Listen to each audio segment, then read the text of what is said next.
Kahit na wala akong pera, kahit na butas sa aking bulsa, kahit pa maong ko'y kupas na. Sa gitna ng tugtugan, tawa at amoy ng inihaw, nandito ang mga estudyanteng hindi lang nagbebenta, nagtataguyod ng pangarap, isa't isang pinggan. PU Fest, isang araw ng saya pero buwan ng paghahanda.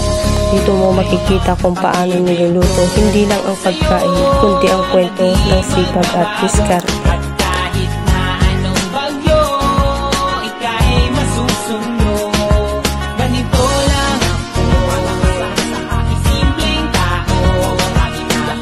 Sa bawat stall may leader, may tagaluto, may tagakuha ng order.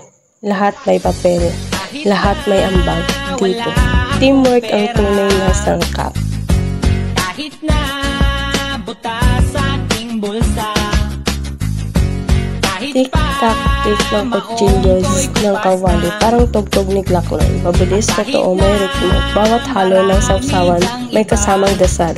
Sana mabenta lahat. Pero higit sa kita ang mahalaga, makita ang mga taong ngumiti.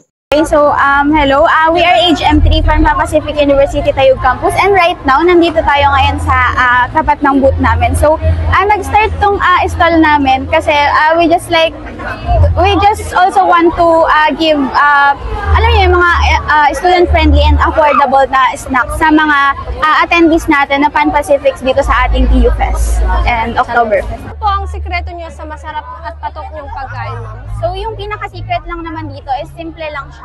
Dapat lang fresh syempre yung ingredients namin, and also pinaka-important sa lahat is malinis na preparation so that magkaroon din kami ng alam mo ng loyal customers for us. Ano po kahalaga sa inyo ang kalinisan at maayos na serbisyo?